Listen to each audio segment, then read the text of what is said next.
As a young person grooming yourself for the future, you will need to be hardworking, diligent, and charming. While these things sound straightforward, they are not easy to pull off in a place where you have not established a reputation for yourself yet. You need help to succeed. In today's video, I'm going to show you 15 psychological tricks that you can use to persuade anyone to do things for you. If you're new here, subscribe to our channel for more awesome videos such as this one. 1. Body language cues.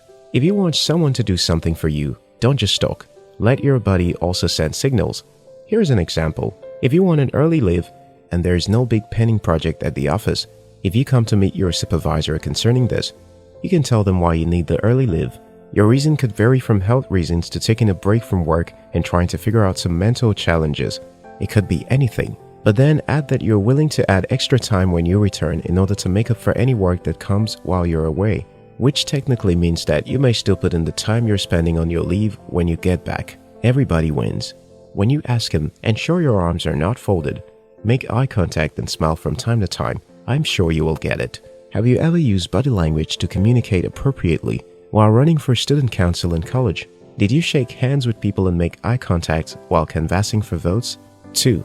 Engage people face to face. When you're trying to convince people to do something, it is always best if you tell them face to face. Sending an email is not quite as effective.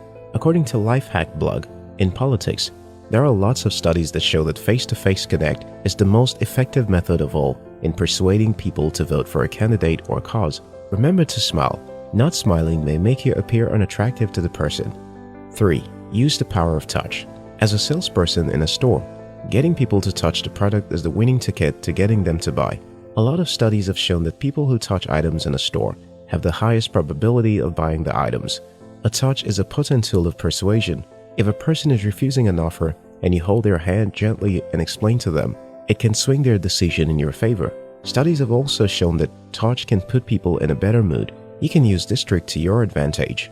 4. Active listening. Listening carefully can also help you in your quest for persuasion. If in an interview question, you pay close attention to all the questions and answer them appropriately, you're already almost in the door. Even before you enter the interview area, listen for bits of useful information. It may be about the interviewer's favorite football team or the color of their car. Anything at all that may be helpful. During an interview, mention something that suggests that you are aware of this information and you and the HR will become buddies immediately. 5. Speak moderately.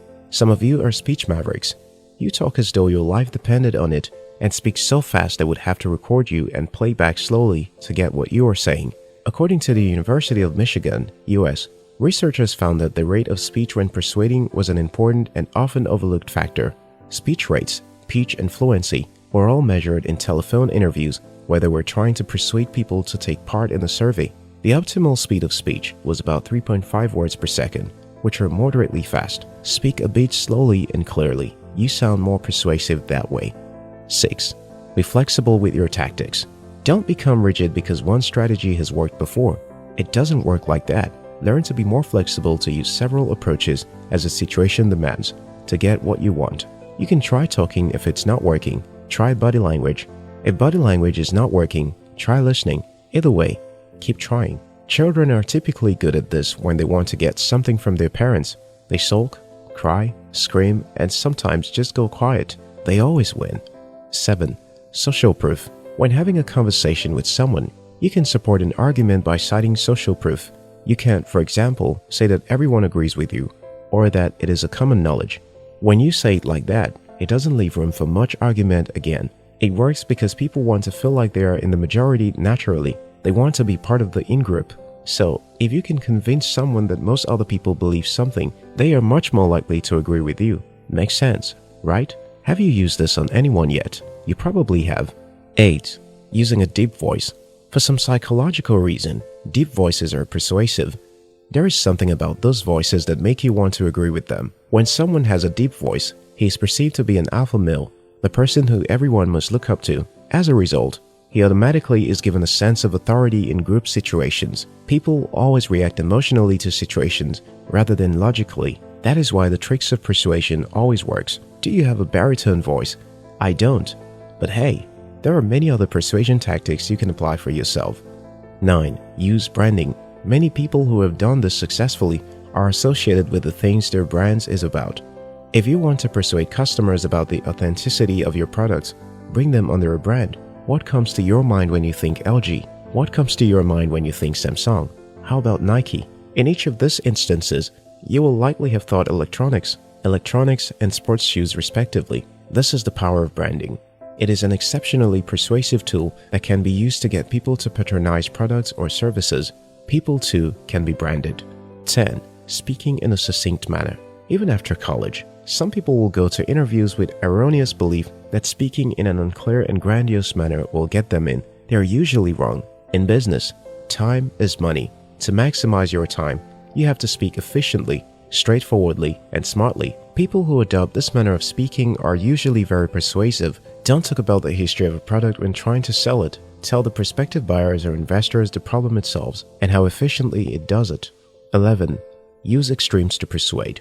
In relating with people, there are many things that they may think are important, while they will regard some other things as not so important. If the person is religious, for example, you're trying to get them to donate to a charity.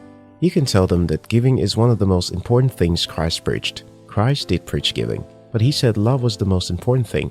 You can still argue that giving is, after all, an act of love. This is very likely to work on people who hold beliefs in the area you're using an extreme point in.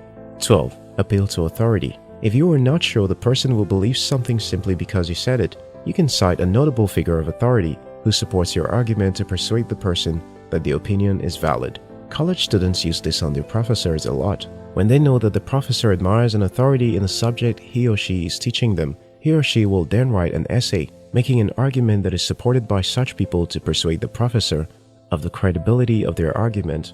13. Repeat, repeat, repeat. This part cannot be emphasized enough. The more a person hears something, the more likely they are going to be persuaded about it. It is why adverts are generally not aired once. They can air them for like a month at a time. The more people see it, the more likely that they will pick those items in the stores. Powerful ads, after all, make powerful brands. Even in email marketing, the emails are not dispatched only once. They are sent in regularly, and the click rate is tracked online. 14. Create a sense of urgency. People selling products and services use this a lot. They basically make the client feel like time is running out on them by giving them discounts that put them on the clock. When people are on the clock that way, they tend to hurry so as not to miss out on the benefit. This is a very subtle persuasion tactic. People who do this are usually very seasoned in the art. You can try selling something to someone for a start, and then as the conversation evolves, then you can bring it in.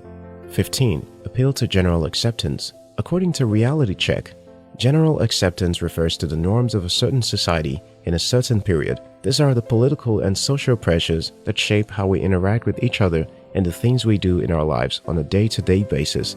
As long as the person believes in general societal norms, bring it up. It will persuade him or her in your favor. An example can be if your girlfriend refuses to come to see your parents. You can argue that it is acceptable cultural behavior for people who are looking at a long-term relationship. I personally don't recommend using it though. Let her come if she wants to come.